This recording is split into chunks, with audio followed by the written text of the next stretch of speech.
Hello बच्चों, the learning अड्डा के इस यूट्यूब चैनल पर आप सभी का स्वागत है। अभी तक पिछली जितनी कक्षाओं में हमने जो जानकारी दी, मुझे उम्मीद है कि वो आपने अध्ययन किया होगा।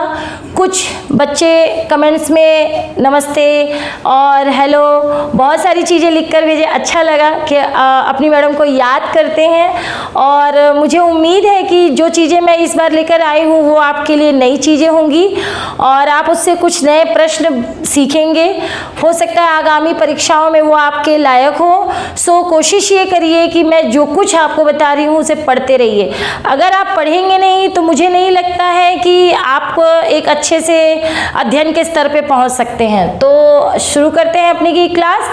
पिछली कक्षा में हमारा जो अध्याय चल रहा था वो वर्णमाला था और वर्णमाला में मैंने आपको स्वर व्यंजन बताए थे, स्वर व्यंजन बताया था और स्वर व्यंजन के साथ साथ आपको जीवा के आधार पे, होंठ के आधार पे कितने प्रकार के होते हैं स्वर, ये बताया था।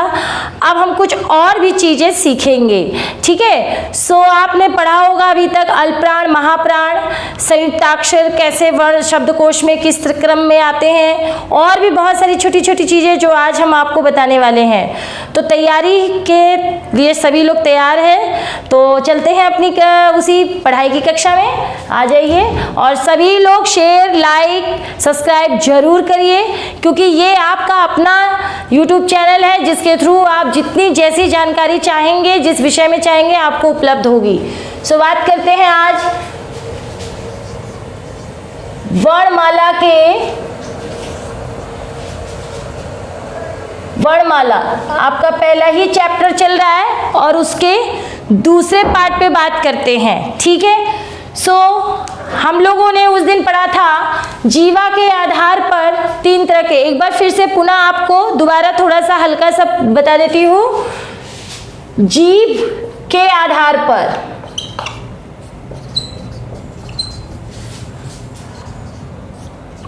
स्वर आपके तीन प्रकार के थे। मैंने आपको लिखा दिया था और आपने पढ़ भी लिया होगा, उसे देख लीजिएगा पिछले उसमें।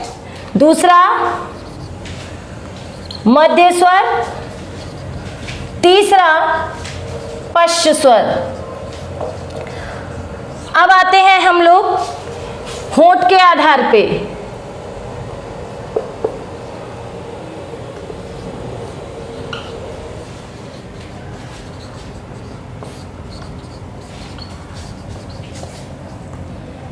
ये आपके दो प्रकार के होते हैं, ये भी बता दिया था। एक वृत्तमुखी, दूसरा अवृत्तमुखी। अब आप अच्छी तरह से जान गए होंगे कि जिन स्वरों को बोलने में होंठ गोल होते हैं उसको वृत्तमुखी कहते हैं, ये मैंने आपको पिछली कक्षा में सिखाया था। और जिनमें गोल नहीं होते उसे अवृत्तमुखी कहते हैं, ठीक है। तो ये आपका हो गया। अब इसके आगे की कक्षा, अब आगे का अध्ययन देखिए। आगे इसके हम लोग पढ़ते हैं मुख द्वार के आधार पे स्वर।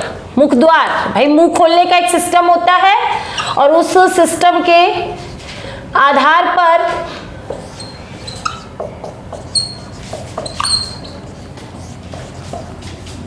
स्वर। ये प्रश्न भी कई बार आया है।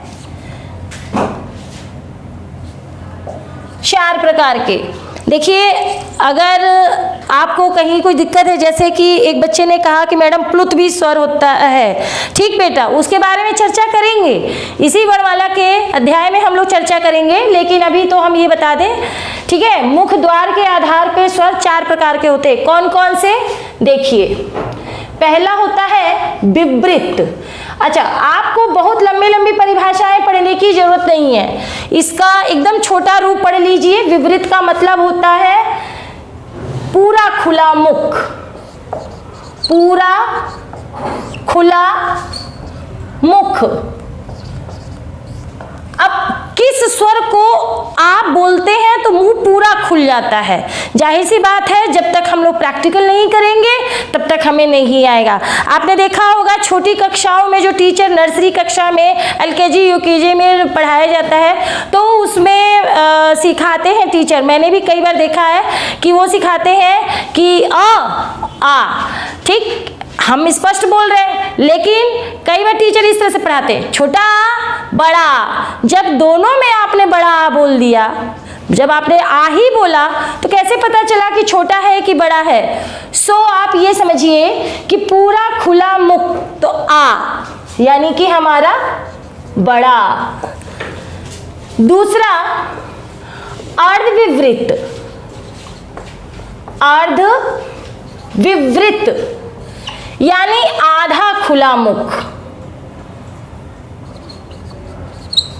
आधा खुला मुख यानी जिन स्वरों को बोलने में हमारा मुख आधा खुला होता है उसे अर्धविवृत कहते हैं। ठीक, जिसमें हमारा आता है अ, ए, ओ। ठीक, आप इसे बोलेंगे तो आपको समझ में आएगा। आ में पूरा खुलता है, ओ, ए, ओ में आधा खुला होता है। तीसरा समृत, जिसका मतलब होता है लगभग। देखिए लगभग क्यों कहा जाता है? लगभग वहां लगाया जाता है जहां पे पूरी तरह से वो काम होने वाला है और बिल्कुल समाप्ति के कगार पे हो। तो पूरा बंद का मतलब वो पूरा एक तरह से बंद ही माना गया, तो लगभग पूरा बंद मुख। अब किस में बंद होता है? तो विद्वानों ने बताया है ई, ऊ, ऊ। ये देखिए ये चार ई, ऊ जब करेंगे तो मुंह में वायु रुक जाती है और बंद हो जाती है। अब इस चौथा है आपका अर्धसंवृत, लगभग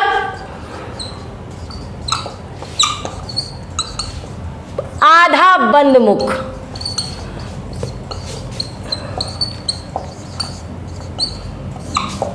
तो ए, ओ,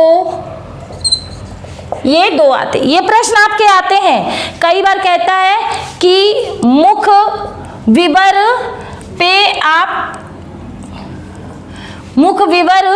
पे आपका कैसे आता है प्रश्न? तो याद रखिएगा ये दो तरह से पूछा जा सकता है, अच्छी तरह से समझ लीजिएगा। इसको मुख विवर भी बोलते हैं, मुख द्वार भी बोलते हैं, ठीक, मुख अनुशीलन भी बोलते हैं, कई और नामों से जाना जाता है। तो आप जितने अच्छे से इसको सीखेंगे उतना अच्छा है आपके लिए। तो ये मेरे ख्याल से तीन तरह से आपने स्वर पढ़े, आपको समझ में आया होगा। अब मैं आपको वो प्रश्न बताने वाली हूँ, उच्चारण स्थान। उच्चारण स्थान आपका देखा जाए तो अक्सर हर किताब में अलग अलग है। किसी किताब में 10 है, किसी किताब में 11 है, किसी किताब में 9 है। लेकिन अगर हम मानक की बात करें तो हम अपने व्याकरणाचार्यों के सिद्धांतों पर चलते हैं। आप कोई भी चीज पढ़ते हैं तो आपको उनके व्याकरणाचार्यों के सिद्धांत पर आप उनको फॉलो करते हैं, तो हम लोग भी उन्हीं को मानेंगे। तो व्याकरणाचार्यों ने मुख्यतः 11 प्रकार के उच्चारण स्थान बताए हैं और वो हिंदी में कैसे लागू होते हैं वो मैं आपको बताती हूँ वर्णमाला के अंतर्गत। देखिए अगर आपने वर्णमाला नहीं अच्छे से पढ़ी तो आप बाकी सारी चीजें कर नहीं सकते, ठीक है। तो वर्णों का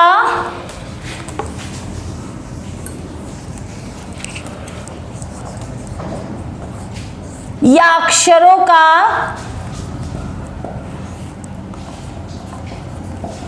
उच्चारण स्थान। संख्या अभी तक तो पेपर में कभी आई नहीं।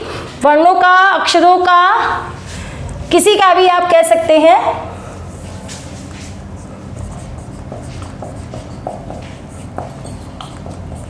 उच्चारण स्थान तो हम लोग अभी 11 तरह के उच्चारण स्थान पढ़ेंगे। देखिए कौन कौन से। सबसे पहला हमारा स्थान है कंठ। मैंने भी पिछली कक्षा में आपको बताया था कि कंठ को कंठे अक्षर भी बोलते हैं। तो देखिए कंठ और कौन कौन से आता है तो अ, आ कवर्ग, कवर्ग के सभी क ख ग घ अंग, आहा और हा। जो बच्चे संस्कृत पढ़ेंगे सुपर टेट में उनके लिए इसी के आगे सूत्र लिख दिया जाएगा और उन्हें सूत्रों के माध्यम से ये सारे अक्षर दिखाई देंगे। सो कोशिश ये करिए। दूसरा तालु, सबको मालूम है मुंह के ऊपर जहां पे जीभ मुड़ती है, ऊपर छूरती है, उसे तालु बोलते हैं। और धारियां हैं, उन धारियों को जब जीभ टच करती है तो वही तालु है, ये नहीं कि पूरा हिस्सा तालु है। और जब धारियों के पीछे आप चले जाएंगे तो वो मूर्धा हो जाती है। तो तालु, ई चवर्ग, च छ ज झ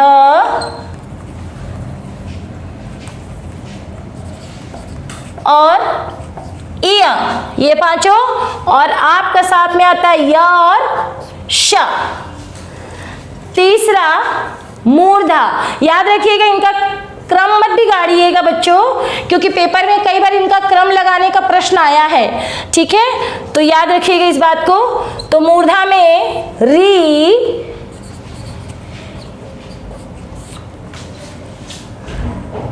टवर्ग ट ठ ड ढ अण और आपका षटकोण वाला श। उसके बाद दंत,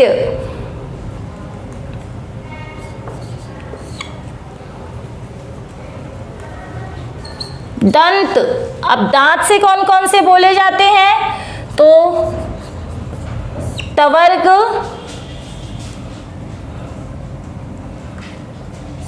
त थ द ध न, ठीक, और श।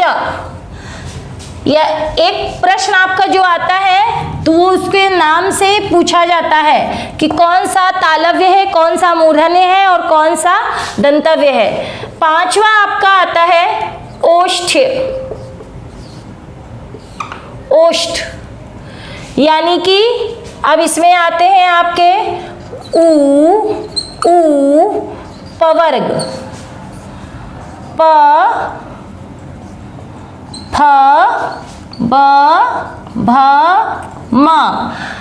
छठे नंबर पे आपका आता है नासिक, यानी कि नासिका, ठीक, जिसमें अंग, यंगा, इया, ण, न, म। कई बार बच्चों ने प्रश्न पूछा है कि मैम आपने उस वर्ग में भी पांचवा लिख रखा है और यहाँ भी लिखा है, तो हम लोग इसे कैसे जस्टिफाई करेंगे बेटा जी। इसमें ये कभी नहीं काउंट होता, क्योंकि ये एक परिवार की तरह है। तो जब इनको लिखते हैं तो हम लोग पांचों लिखते हैं, लेकिन इनका उच्चारण स्थान नासिका ही होगा, ठीक है, याद रखिएगा इस बात को। सातवें नंबर पे कंठ और तालु मिलते हैं, तो ए आए। आठवें नंबर पे कंठ और ओष्ठ, ओ औ। नवे नंबर पे दंत और ओष्ठ, व। 10वें नंबर पे वत्स्रय, बहुत इंपॉर्टेंट क्वेश्चन, वत्स्रय कह सकते हो, दंतमूल कह सकते हो, और आपका र और ल दो आते हैं। कई बार ये स भी इसी में काउंट होता है, याद रखिएगा, ये विशिष्ट प्रकार से मैंने लिखा है केवल, ठीक है। और 11वें नंबर पे एक आपने देखा होगा जीवामूल्य, जीवामूल्य और उपमानधीय। इनका प्रयोग हिंदी में नहीं होता है, ठीक है, ये संस्कृत के लिए होते हैं, लेकिन फिर भी इनके नाम होने चाहिए, आपको जानकारी होना चाहिए। इसमें क ख आता है और इसमें प फ आता है। तो 10 प्रकार के या मुख्यतः 8 प्रकार के हमारे हिंदी में उच्चारण स्थान माने जाते हैं और इनसे ये सारे प्रश्न आपको पता होने चाहिए। तो ये उच्चारण स्थान आप अच्छे से देख लीजिएगा, इस पे बहुत सारे हर साल प्रश्न बनता है, इससे एक फिक्स क्वेश्चन आता है, चाहे आपका वो टेट हो, चाहे वो सीटेट हो, चाहे वो कोई हो, लेकिन आता जरूर है उच्चारण स्थान। तो इसे आप देख लीजिएगा। अब आते हैं आगे घोष अघोष की तरफ। मैंने आपको पिछली कक्षा में बताया था कि पंडित कामता प्रसाद गुरु ने वर्णमाला में 46 अक्षर माने हैं और 46 अक्षर जो हैं उनको ही घोष अघोष भी उन्होंने साबित किया है। घोष अघोष का मतलब होता है कि जिसमें हमें ध्वनि और वायु का कम या अधिक स्तर दिखाना हो, उसके आधार पे जब हम बोलते हैं स्वरों को, अक्षरों को, तो वो कैसे काउंट होता है वो देखिए। ठीक है, सबसे पहले वायु या श्वास के आधार पर स्वर। ठीक, 2 प्रकार के होते हैं। पहला अल्पप्राण, दूसरा महाप्राण। देखिए, चैनल को आप लाइक और शेयर और सब्सक्राइब करते रहिए। ठीक है, जितना आप इसको, क्योंकि मुझे मालूम है कि हिंदी जल्दी कोई पढ़ता नहीं है, सच्चाई ये है। आप मैथ लगा रहे होंगे, रीजनिंग लगा रहे होंगे, जीएस पढ़ रहे होंगे, ठीक है, आप सारे सब्जेक्ट पढ़ो, लेकिन हिंदी की आपको तब जरूरत होती है जब एग्जाम सर पर खड़ा होता है। तो कोशिश ये करिए कि हिंदी आपको नंबर देकर जाए, और यही एक ऐसा विषय है जिसमें अगर आपने कायदे से पढ़ लिया तो आपको पूरे नंबर मिल सकते हैं। सो देखिए, अल्पप्राण हर वर्ग का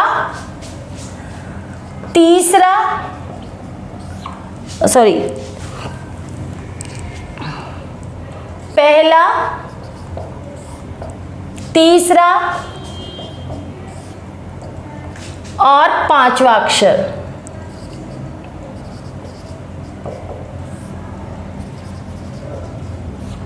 मैं इसे भी एक डायग्राम के थ्रू भी बताऊंगी। हर वर्ग का पहला, तीसरा, 5वां अक्षर, और आपके ये आते हैं अल्पप्राण में, और हर वर्ग का दूसरा और चौथा अक्षर महाप्राण में आता है। ठीक है, अब आपका एक प्रश्न बनता है कि स्वर कहाँ आते हैं, तो मैं बता दूं आपको, सारे स्वर इसमें आते हैं।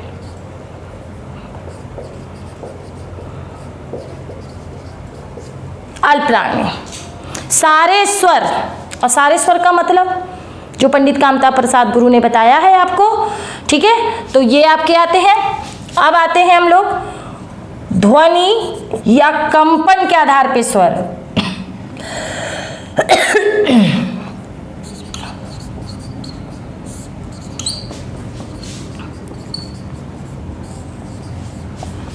देखिए, अगर हम आपको ओरल बता देंगे सब चीज़ें तो आपको समझ में कम आएगा।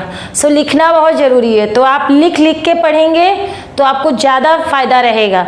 ठीक है, सो इसीलिए आपको सारी चीज़ें, ध्वनि और कंपन के आधार पे स्वर कैसे होते हैं, 2 प्रकार के। एक होता है हमारा अघोष, बहुत सुना होगा, और एक होता है घोष या सघोष। दोनों ही बोल सकते हो बेटा आप लोग, और ये जल्दी कोई बताता नहीं है, क्योंकि घोष और सघोष में अंतर पता। अरे सघोष का मतलब होता है ज्यादा ध्वनि, और घोष का मतलब भी होता है ध्वनि। अघोष का मतलब होता है जहां ध्वनि ना हो। अघोष का हम संधि विच्छेद करके आपको दिखाते हैं। अ मतलब होता है नहीं, और घोष का मतलब होता है ध्वनि, नाद। अब बताइए इसे क्या पढ़ेंगे, जहां ध्वनि ना हो। ठीक है, तो इसीलिए ध्वनि, कम ध्वनि का प्रयोग होता है। तो किसमें किसमें, हर वर्ग का पहला और दूसरा अक्षर,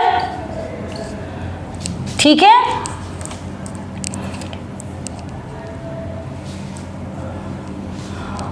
और आपका आ जाता है पहला और दूसरा अक्षर आता है। उसके बाद आते हैं आपके य र ल, सॉरी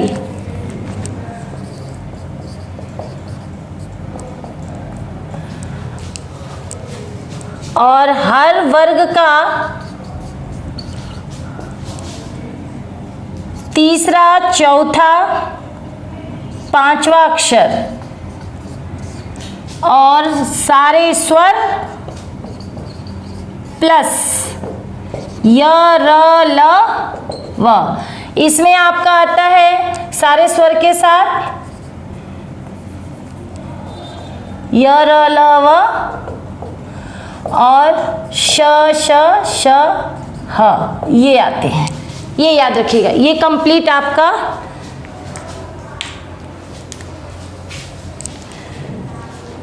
ठीक है। ये दिख रहा होगा सभी को कि ये सारी चीजें आपकी हैं। आप गौर से देख लीजिए। इसके प्रश्न कई बार बच्चों ने पूछे भी हैं, ऑफलाइन भी पूछा है, ऑनलाइन भी पूछते हैं कि अघोष और सघोष हमें क्लियर नहीं होता है। सो आप इसे बहुत अच्छे से देख लीजिए। इसमें जरूर देखिए, इसे एक हम डायग्राम के जरिए भी सीख सकते हैं। अगर आप चाह लेंगे तो इसे डायग्राम के जरिए भी मैं एक बता देती हूँ, जिसे आपको बिल्कुल रटने की जरूरत नहीं है। अगर आपको लगता है कि ये कैसे भूल जाएंगे, तो मैं एक सिंपल तरीका, अल्पप्राण को याद कर लीजिए 135। 135 का मतलब हुआ 1, 3, 5 और महाप्राण को याद कर लीजिए 24 नंबर। 24 का मतलब हुआ दूसरा और चौथा। और अघोष को याद कर लीजिए आपका 12 नंबर, यानी पहला और दूसरा। और सघोष को याद कर लीजिए 345 नंबर, तीसरा, चौथा और पांचवा। ये आपके ज्यादा पूछे जाते हैं। कभी स्वर के बारे में पूछे कि स्वर कौन सा है, तो याद रखिएगा सारे स्वर वायु के आधार पे अल्पप्राण है, लेकिन ध्वनि के आधार पर आपके सारे सघोष हैं। ये बात याद रखिएगा। पहले वाले में यानी य र ल में आप बोल के देखिए, य र ल वाले में कम वायु लगता है, श श में ज्यादा वायु लगता है। अच्छा, श श में कम कंपन है, य र ल में ज्यादा कंपन है। तो ये प्रैक्टिकली चीज है। ये आपको किसी ऐसा नहीं है कि रटा रटाया आपको सीखना हो। अगर आपको स्वयं अनुभव होने लगेगा तो आप चीजों को रटेंगे नहीं, आप सीखेंगे। तो ये चीजें समझ में आ गई होंगी आज। उसके बाद अब आते हैं आगे पायदान पे। कुछ छोटी छोटी चीजें हैं वर्णमाला में जो आपको आनी है, और इस चैनल के जरिए आपका जो अध्ययन है वो बहुत लगातार चलता रहेगा। आपको कंटिन्यू क्लासें मिलेंगी, तो चैनल देखते रहिए, लाइक करिए, सब्सक्राइब करिए, औरों को बताइए, ठीक है। सो देखिए आगे। अब आते हैं छोटी छोटी चीज़ों पर। ये तो थी कुछ बड़ी बड़ी चीज़ें। अब जैसे कभी कभी पूछ लेता है कि वर्ण संयोजन क्या है, वर्ण वियोजन क्या है। ये प्रश्न आपके टेट में आया हुआ है, सुपर टेट में आया हुआ है, तो मैं आपको बताती हूँ। देखिए, वर्ण का जो विकास होता है जिसे हम वर्ण विन्यास कहते हैं। विन्यास का मतलब होता है बेटा निर्माण करना, ठीक है। मतलब हम किसी को बनाते हैं, सजाते हैं, संवारते हैं, उसकी रूपरेखा तैयार करते हैं, तो उसको विन्यास कहते हैं। तो वर्ण विन्यास का मतलब होता है कि वो वर्ण कैसे कैसे बना है, तो अब वह या वो शब्द कैसे कैसे बना है। तो मान लीजिए मैंने एक शब्द लिखा कमल। अब अगर आपसे पूछता है कि इसमें कितने वर्ण हैं या कितने अक्षर हैं, तो मैं आपको दिखाती हूं। 1, 2, 3 अक्षर हैं हमारे, ठीक। अब अगर हम इसको गिनना चाहें तो देखिए, क, अ, म, अ, ल, अ। 1, 2, 3, 4, 5, 6, 6 आपके वर्ण निकलेंगे। अब आप ये कहेंगे मैडम वर्ण और अक्षर भी क्यों भिन्न है? बिल्कुल भिन्न है। आपको पता होना चाहिए कि जब कोई ध्वनि स्वर युक्त हो जाती है तो वो कहलाती है अक्षर, और जब वो स्वर रहित रहती है तो वो कहलाती है वर्ण। ये अपने आप में स्वर हमारे वर्ण भी हैं और अक्षर भी हैं, लेकिन व्यंजन हमारे पूर्ण अक्षर नहीं है, ये याद रखिएगा। वो वर्ण तो हैं लेकिन अक्षर तब बनेंगे जब उनके साथ आप स्वर लगाएंगे। स्वर नहीं लगाएंगे तो वो कतई उच्चारण युक्त नहीं होंगे। तो प्रश्न आता है आपका कई बार तोड़ने को, जैसे मान लीजिए मैंने यहाँ कमल को तोड़ के रखा है, वैसे ही आपका सुपर टेट में ऐसा प्रश्न आ चुका है और ये आपको सीखना होगा कि वर्ण विन्यास और वर्ण वियोजन ये सब क्या है। ठीक है, सो आप कोशिश ये करिए कि आपको ये आना चाहिए। जैसे मच्छर शब्द आया था सीटेट में, मेरे ख्याल से आपको याद होगा, सीटेट का पेपर आपने देखा होगा इसमें। अब इसको तोड़िए, कैसे तोड़ेंगे? तो म और म में हमारा अ, च हमारा आधा है, कोई स्वर नहीं है इसमें, छ,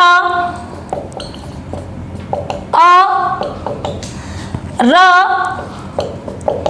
अ। अब आप गिन लीजिए, 1 2 3 4 5 6 7। वैसे तो गिनने को नहीं आता है प्रश्न, लेकिन तोड़ने को आता है। तो मेरे ख्याल से बात आपको समझ में आ गई होगी। आपको सही वाला वर्ण विन्यास दिखाना है, या तो आपको ऐसा देगा और ऐसा बनाना होगा, और नहीं तो ऐसा देगा ऐसा चयन करना होगा। बिल्कुल सुपर टेट में आया हुआ क्वेश्चन है, 100% ये मान के चलिए। मेरे ख्याल से आपको ये चीजें समझिए। जैसे प्यास आया था, प्यास बहुत इजी है, आप तोड़ लीजिए। प आधा है, कोई स्वर नहीं है, या बड़ा, स और अ, टूट गया। तो मेरे ख्याल से आपको ये चीजें क्लियर हुई होंगी। आज की कक्षा में आपको मैंने उच्चारण स्थान बताए, आपको मैंने अघोष, सघोष, अल्पप्राण, महाप्राण ये बताया, आपको मुख द्वार के आधार पर स्वर बताया, आपको वर्ण विन्यास बताया, और भी बहुत छोटी चीजें हैं इसमें, जो कि देखिए वर्णमाला जिसने नहीं पढ़ी है वो अपनी वर्तनी कभी शुद्ध नहीं कर सकता, ये समझ लीजिए। तो आपको वर्तनी अपनी शुद्ध करने के लिए वर्णमाला हर हाल में अच्छे से तैयार करनी है। वर्णमाला का चैप्टर कोई क ख ग घ पढ़ने वाली चीजें नहीं है, इससे जुड़ी हुई चीजें हमारी वर्तनी की ओर जाती है, इससे जुड़ा हुआ हमारे शब्द विन्यास की ओर जाता है। अगर आपको कुछ सही से लिखना है, अगर आपको ये पता नहीं कि अनुस्वार किस अक्षर पे आना चाहिए, आधा अक्षर ये पूरा है कि वो पूरा है, तो आपको ये चीजें कभी नहीं समझ पाएंगे। तो मेरे ख्याल से आज की कक्षा में आपने बहुत सारी अच्छी चीजें सीखी होंगी और कुछ नई चीजें भी आपने सीखी होंगी। जो बच्चे नहीं जानते हैं या जो पढ़े होंगे उनका पुनः अध्ययन हुआ होगा। सो आज की कक्षा इतनी ही। नेक्स्ट कक्षा में आपकी वर्णमाला चैप्टर के कुछ और तथ्य लेकर उपस्थित रहूंगी। तो चैनल को सब्सक्राइब, लाइक करते रहिए, इसको रोज देखिए, औरों को बताइए। और जितने बच्चे आगे हिंदी में नंबर पूरे लाना चाहते हैं, वो चाहते, क्योंकि सीटेट का भी हम लोग बहुत जल्दी शुरू करेंगे, जिसमें हम लोग तार्किक प्रश्न लेकर आएंगे और बहुत सारी चीजें आपको बताएंगे, और इसी से आपको नए नए तथ्य मिलते रहेंगे। तो बस बने रहिए, खुश रहिए, अगली कक्षा में मिलते हैं।